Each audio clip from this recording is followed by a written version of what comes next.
কৃষ্ণ। নমস্কার। আশা করি ভগবানের আশীর্বাদে আপনারা সকলেই ভালো আছেন। আজকে আমি এসেছি আপনাদের কাছে শিবরাত্রি আমরা কবে পালন করব। শিবরাত্রি কবে পালন করব আর মহাদেবের জন্যে আমরা কি করলে আমরা ভালো ফলাফল লাভ করতে পারবো। আর মহাদেবের আপনারা জানেন মহাদেব যে বলা হয় তার উদ্দেশ্য হচ্ছে উনি হচ্ছেন খুবই মহান। মহাদেব মানে খুবই মহান। আর মহাদেব এই শিবরাত্রি কেন বলা হয়, শিবরাত্রি কেন বলা হয় তার কারণ হচ্ছে মহাদেবের বিবাহ বার্ষিক। মহাদেবের শিব পার্বতীর বিয়ে যে হয়েছিল সেই বিবাহ বার্ষিক আমরা পালন করব, তাই জন্যে বলা হয় শিবরাত্রি। শিবরাত্রি মানে হচ্ছে বিবাহ বার্ষিক আমরা প্রতিপালন করব। আর এই বিবাহ বার্ষিক পালন করেছিলেন সকলে দেবতারাও করেছিলেন। দেবতারা করেছিলেন কখন না, বৃন্দাবনবাসীরা ওনারাও এই শিবরাত্রি পুজো করেছিলেন, কিন্তু ওনারা জানতেন না সেদিনকে এই যে চতুর্দশী তিথি পড়েছে। আর ওনারা পুজো দিতে গেছিলেন যেরকম যশোদা মা, তারপরে নন্দ বাবা, তারপরে বলরাম প্রভু, ভগবান শ্রীকৃষ্ণ, রাধা রানী আর বৃন্দাবনে যত বাসিন্দা ছিলেন ওনারা সকলে গরুর গাড়ি করে গিয়েছিলেন মহাদেবের পুজো দিতে। অম্বিকা বনে পুজো দিতে গেছিলেন, কিন্তু সেই দিনে এই ফাল্গুন মাসে কৃষ্ণপক্ষে চতুর্দশী তিথি ছিল, তাই ওনারা সকলে ওই অম্বিকা বনে পুজো দিতে গেছিলেন। তাহলে ভাবুন, যেখানে ভগবান শ্রীকৃষ্ণ, রাধারানী, যশোদামা, নন্দ বাবা, প্রভু বলরাম আর বৃন্দাবনবাসীরা এনারাও গেছিলেন পুজো দিতে। এইগুলো হচ্ছে ভাগবতে উল্লেখ আছে, ভাগবতে এগুলো আছে। তাই উনি হচ্ছেন শম্ভু, হর হর মহাদেব, হর হর শম্ভু বলা হয়। তাই আপনারা সকলে মহাদেবের পুজো আরাধনা করবেন, কিন্তু কবে করবেন? 16 ফেব্রুয়ারি 3রা মাঘ সোমবার পালন করবেন। 16 ফেব্রুয়ারি 3রা মাঘ সোমবার পালন করবেন, সকলে পালন করবেন। আর রবিবারে পালন করবেন না। রবিবারে সূর্য উদয় হবার পর 4টার সময় চতুর্দশী তিথি লাগছে। তাই এই ফাল্গুন মাসে কৃষ্ণপক্ষে চতুর্দশী তিথি আমরা পালন করব 3রা ফাল্গুন 16 ফেব্রুয়ারি সোমবার। আপনারা তো জানেন যে মহাদেব হচ্ছেন খুবই মহান। আরও মহাদেবের একটি নাম আছে আশুতোষ। আশুতোষ মানে কি, উনি অল্পতে সন্তুষ্ট হন। তাই এই মহাদেব হচ্ছেন পরম বৈষ্ণব। পরম বৈষ্ণব উনি সর্বশ্রেষ্ঠ বৈষ্ণব, মানে সবার উপরে সর্বশ্রেষ্ঠ। যেরকম উনি বৈষ্ণব, সব নদী থেকে যেরকম শ্রেষ্ঠ হচ্ছে গঙ্গা, সব দেবতার মধ্যে শ্রেষ্ঠ হচ্ছেন ভগবান শ্রীকৃষ্ণ। তাই এই পরম বৈষ্ণব মহাযোগী, কেউ যদি বৈষ্ণব ভেবে তার যদি আরাধনা করেন, আপনি পুজো করেন, তাহলে আর ভগবানের নাম সংকীর্তন করেন, তাহলে আপনি মৃত্যুর পরে গোলক বৃন্দাবনে আপনি ফিরে যাবেন। আর যদি দেবাদেব মহাদেব ভেবে আপনি যদি পুজো করেন, তাহলে আপনি শিবলোককে ফিরে যাবেন, শিবলোককে ফিরে যাবেন। যতদিন আপনার পুণ্যফল আছে ততদিন আপনি থাকবেন, তারপরে পুণ্যফল যখন শেষ হয়ে যাবে আবার আপনি মর্ত্যতে ফিরে আসবেন। তাই আমি বলবো সকলে এই মহাদেবকে পরম বৈষ্ণব বলে ভক্তি করে পুজো করবেন। উনি হচ্ছেন পরম বৈষ্ণব আর শ্রেষ্ঠ বড়। উনি হচ্ছেন শ্রেষ্ঠ বড় পরম বৈষ্ণব আর মহাযোগী। আর ওনার নাম হচ্ছে যে অনেকে বলে জটাধারী। উনি চুল কখনো আঁচড়ান না, তাই জন্য ওনার মাথার চুল সব জটা হয়ে গেছে, ওই জন্য জটাধারী বলা হয়। আর পাগলা বাবা কেন বলা হয়?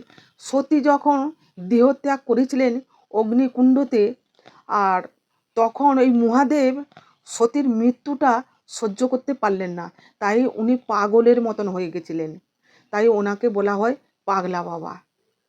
তাই আমি সকলকে বলবো, এই মহাদেবকে আপনারা যদি সন্তুষ্ট করাতে পারেন বা আপনারা পরম ভক্ত হতে পারবেন, তাহলে সেইভাবে মহাদেবের কাছে প্রার্থনা করবেন।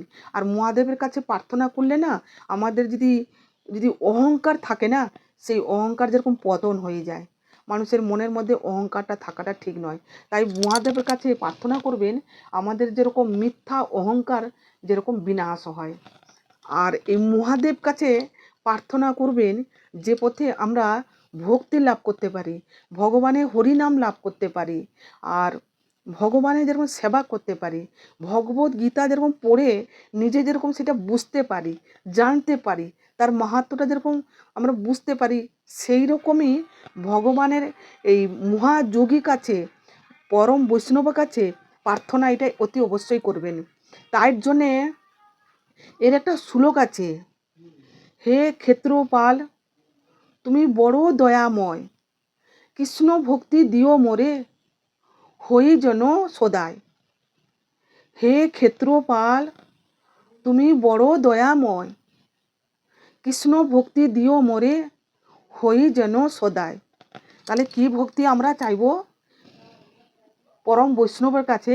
না, আমাকে কৃষ্ণ ভক্তি দান করুন, আমি যেরকম ভক্তি লাভ করতে পারি, আমি যেন ভগবানের সেবা করতে পারি, আমি ভগবানের যেরকম হরিনাম করতে পারি, আর পরম বৈষ্ণবের যেরকম সেবা করতে পারি। পরম বৈষ্ণবের যদি শুধু কেউ সেবা করে, তাহলে সেও বিষ্ণু লোককে গমন করবে। কিন্তু মহাদেব যদি ভেবে যদি পুজো করেন, তাহলে শিবলোককে আপনি ফিরে যাবেন। তাহলে মনে থাকবে, আপনারা যখনই পুজো করবেন, যে পরম বৈষ্ণব, মহাযোগী পরম বৈষ্ণব, আমি তার পুজো করছি। আর মাতা পার্বতী হচ্ছেন কে? না, উনি হচ্ছেন বৈষ্ণবী, উনি হচ্ছেন বৈষ্ণবী চণ্ডী, উনি হচ্ছেন বৈষ্ণবী। তাকে মাতাকে বলবো বৈষ্ণবী, আর বাবাকে বলবো বৈষ্ণব, এই ভেবে ওনাদের সেবা করবেন। আর মাতার পার্বতীর পিতা হচ্ছেন হিমালয় পর্বত, আর মাতা হচ্ছেন মেনকা, মাতার পার্বতীর পিতামাতা। একটা কাহিনী আছে, এর একটা কাহিনী আছে, সেটা মহাভারতে আছে। কাহিনী কি আছে না, একজন বেদ অসুর ছিল, সে পশু শিকার করে দিন যাপন সংসার ধর্ম পালন করত। সে একদিন কি করেছে, একদিন এই ফাল্গুন মাসে কৃষ্ণপক্ষে শিবরাত্রি ব্রত পালন করবে বলে বিশাল বড় আয়োজন করেছে, বিশাল বড় আয়োজন করেছে। তার একটা কাহিনীটা বলছি, আগে এটা শুনুন। বিশাল বড় আয়োজন করেছে, আত্মীয় স্বজন করেছে, আত্মীয় স্বজনকে নিমন্ত্রণ করেছে, আর বিশাল বড় আয়োজন করেছে, খাওয়া দাওয়া বিশাল বড়, যে শিবরাত্রি পালন করবে, ওনার স্ত্রীকে নিয়ে পালন করবে। তা সেইখানে অষ্টবক্র মুনি গিয়ে পৌঁছালেন। তখন অষ্টবক্র মুনি বললেন, চিত্রভানু নামে রাজা। অষ্টবক্র মুনি জিজ্ঞাসা করলেন, হে মহারাজ, আজকে আপনি কি করছেন? তখন বললেন, হে মুনিবর, আজকে আমি মহাদেবের পুজো করছি, শিব পুজো করছি। দেখুন, বড় আকারে আমি করছি, খুব বড় আকারে ধুমধাম করে উনি করছেন। আত্মীয় স্বজন বন্ধু বাদকে সকলকে ডেকেছেন, সকলকে ডেকে করছেন।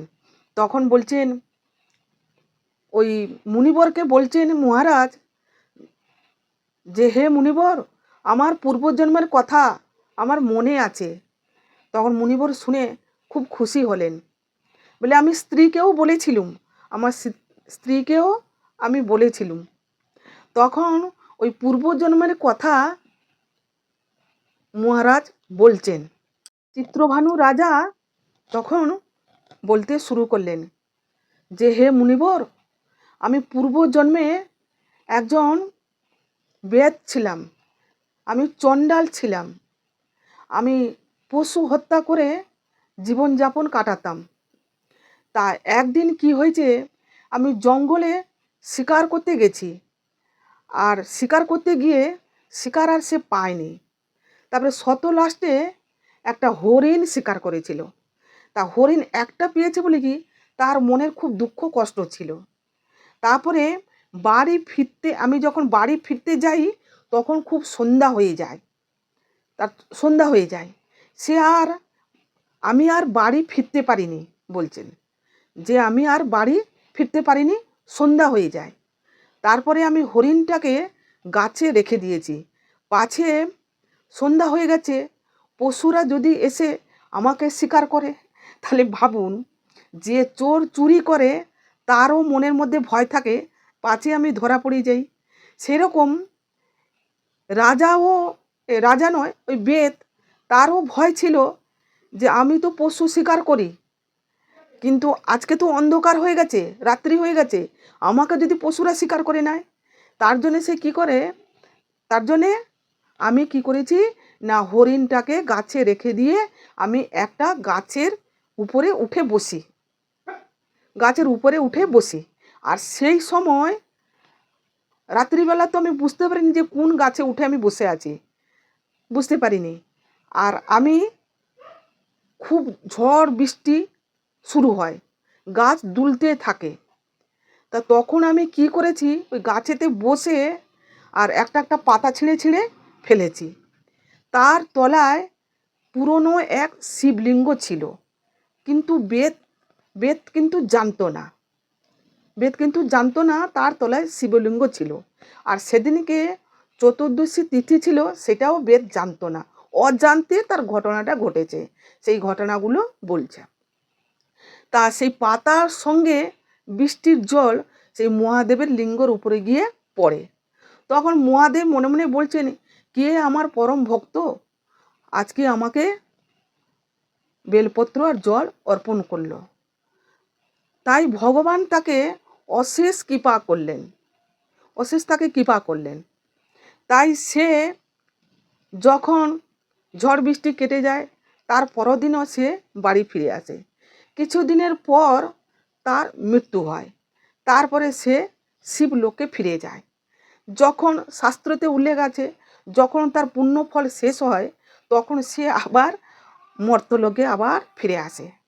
তারপরে মর্তলোকে যখন ফিরে আসে, সে এক রাজার পুত্র হয়ে জন্মগ্রহণ করলো।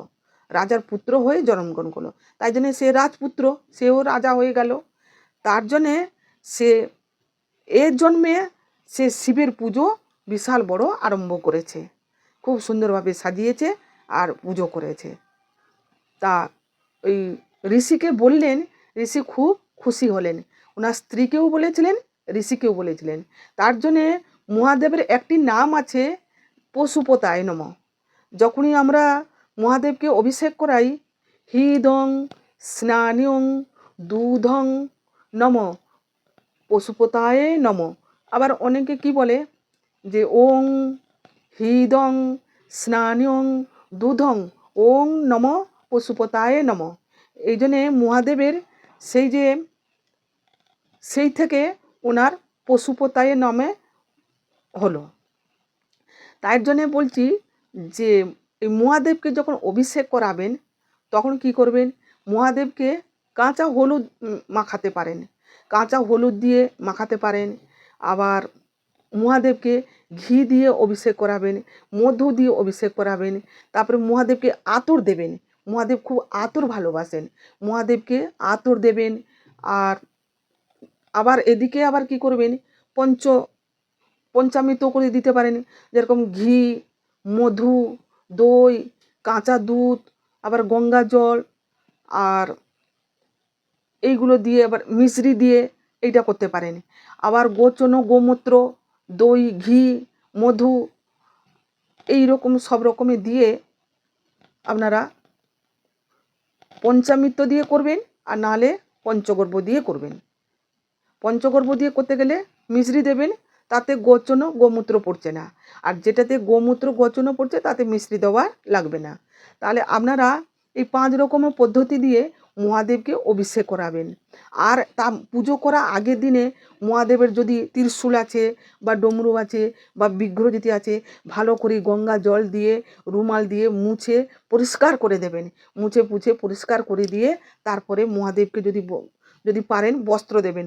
দেখুন, সব দেবতা ঝিকঝাক পোশাক, রাজ পোশাক, কত ভালো ভালো পোশাক, কিন্তু মহাদেবের কিসের পোশাক? না বাঘ ছালের পোশাক। মহাদেব কি পরেন? না বাঘের ছাল আর গাছের ছাল, এইগুলোই মহাদেবে পরেন। তাই মহাদেবকে বস্ত্র দান করতে গেলে বাঘছাল বস্ত্র দান করা হয়। হ্যাঁ, আর মহাদেবকে কখনো, উনি হচ্ছেন মহাযোগী আর পরম বৈষ্ণব, কখনো মহাদেবকে গাঁজা দেবেন না, কেন এটা দিলে খুব অপরাধ হবে। যখন মহাদেব পাগল ছিলেন তখন গাঁজাখোর হোক আর নাহলে সে জটাধারীও যাই হোক হয়েছিলেন, কিন্তু এখন তো উনি হচ্ছেন পরম বৈষ্ণব। আমরা পরম বৈষ্ণবকে ভক্তি করে শ্রদ্ধা করে যখন ওনার সেবা করব, পুজো করব, তাহলে সেইখানে গাঁজা সিদ্ধি কখনো দেবেন না।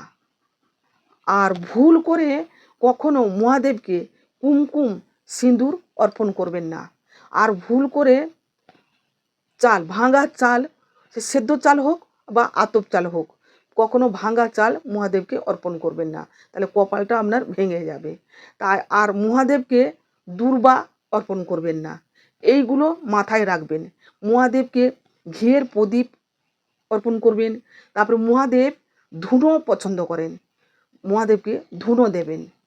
আর মহাদেব ভস্য পছন্দ করেন, ওই জন্য মহাদেবের একটা নাম আছে যে ভূতনাথ, উনি ছাই মেখে ভূতনাথ হয়ে যান। আবার একটা নাম আছে কি যে ভস্মাসুর, ওই ছাই ভস্য ওনার খুবই প্রিয়। উনি সাবান মাখেন না, উনি ছাই ভস্য মাখেন, বুঝতে পারছেন? উনি সাবান মাখেন না, উনি চুল আঁচড়ান না, তারপরে উনি বস্ত্র পরেন না। তাহলে কেমন বাবা দেখুন, আমাদের যে বিশ্বপিতা, বিশ্ব বাবা, উনি কীরকম দেখুন, উনি বস্ত্র পরেন না, উনি চুল আঁচড়ান না, উনি সাবান তেল মাখেন না, কিন্তু আতটা মাখেন। এই রকম হচ্ছেন আমাদের বিশ্বপিতা, আর উনি হচ্ছেন পরম বৈষ্ণব। তখন মহাদেবকে অর্পণ করবেন, কি করবেন? প্রথমে একটা ওই ধুনো চুইতে ঘুঁটে আনবেন, ঘুঁটেটাকে ধরাবেন,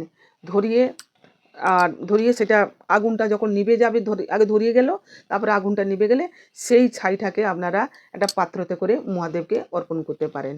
এই হচ্ছে মহাদেবের হচ্ছে এগুলো প্রিয়, এইগুলো আপনারা দিতে পারেন মহাদেবকে।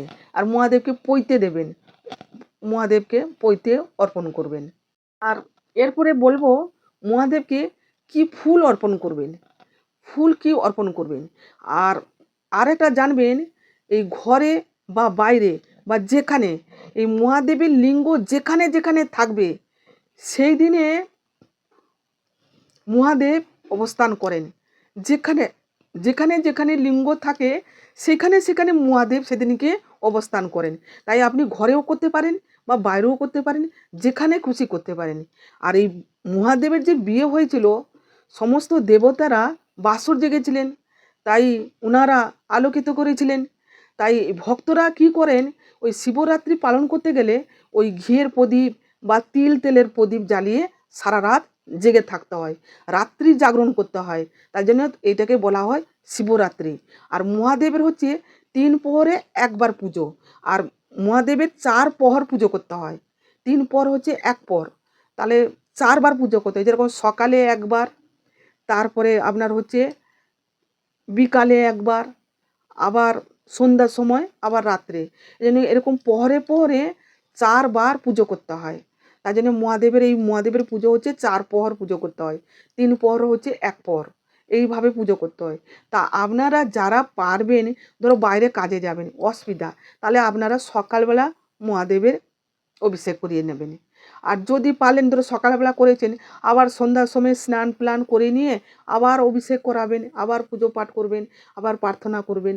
আর না হলে রাত্রিবেলা একবারেই করবেন, যে যেরকম পারবেন সেরকম করবেন। আর এতে কোনো নিয়ম কারণ নেই। হ্যাঁ, একটা নিয়ম আছে যে 12টা পর্যন্ত উপবাস থেকে মহাদেবকে জল অর্পণ করলে খুবই ভালো। আর এদিকে হচ্ছে মহাদেবের বিবাহবার্ষিক, আবার সেদিকে হচ্ছে মহাদেবের জন্মদিন। খুব ভালো দিনে পড়েছে। মহাদেবের জন্মদিন, আবার এদিকে মহাদেবের বিবাহ বার্ষিক। তা কোনটা পালন করবেন? বিবাহবার্ষিকী পালন করবেন না জন্মদিন পালন করবেন? দুটোই পালন করব কি? দুটোই পালন করব। আপনারা সকলেই পালন করুন। যারা পারবেন যে কোনো মন্দিরে গিয়ে ঘিয়ের প্রদীপ বা তেলের প্রদীপ আপনারা রাত্রি জাগরণ করতে পারেন। কেন এই শিবরাত্রি হচ্ছে রাত্রির জাগরণ। কেন বাসর জেগেছিলেন সমস্ত দেবতারা বসে, আর এই মহাদেবকে বিয়ে দিয়েছিলেন, তার জন্যে শিবরাত্রি এটা বলা হয়। আর এইটাতে যারা পারবেন ফল জল খেয়ে দিবানিশি পালন করতে পারেন। আবার যদি ধরো কারো কেউ যদি পারছেন না, তাহলে ময়দা খেয়ে দিবানিশি পালন করবেন। আবার যদি অসুবিধা হচ্ছে, ডাল ভাত সবজি নিরামিষি আহার করতে পারেন। এইটা কোনো যে এইটা খাবো না সেটা খাবো না সেরকম কোনো ব্যাপার নয়। যে যেরকম ভক্তি করবেন সেই রকমভাবে করবেন। ভক্ত যেভাবে ভক্তি করে ভগবানকে ডাকবেন, ভগবান সেইভাবেই সন্তুষ্ট হন। তার জন্যে বলছি, এই মহাদেবে অল্পতে সন্তুষ্ট হন, আর আপনারা সেইভাবে করবেন। যদি পারেন বেলপাতা মালা করিয়ে দেবেন মহাদেবকে। আর এইবারে বলবো মহাদেবের ফুল কী কী কী ফুল পছন্দ। যেরকম মহাদেবের হচ্ছে বেল ফুল, বেল ফুল খুব পছন্দ। আকন্দ ফুল, তারপরে আকন্দ ফুল সাদাটা খুব ভালো, বেগুনি থেকে সাদা আকন্দ ফুলটা খুবই মানে ভালো। আকন্দ ফুল আর বেল ফুল, আর হচ্ছে ধুত্র ফুল, ধুত্র ফুল, আবার ধুত্র ফল, এইগুলোও মহাদেবকে অর্পণ করবেন। আর নীল অপরাজিতা ফুল, তারপরে সাদা কলকে ফুল, হলদে কলকে ফুল, এইগুলো মহাদেবকে অর্পণ করতে পারবেন। কলকে ফুল অর্পণ করবেন, নীল অপরাজিতা, বেল ফুল, আর যদি পদ্ম ফুল অর্পণ করেন মহাদেবের চরণে অর্পণ করবেন। কেননা পদ্মাবতী হচ্ছেন মনসা, তাই ওনার মেয়ে হয় পদ্মাবতী হচ্ছেন মনসা। তাই পদ্ম ফুল যখনই মহাদেবকে অর্পণ করবেন ওনার চরণে অর্পণ করবেন পদ্ম ফুল।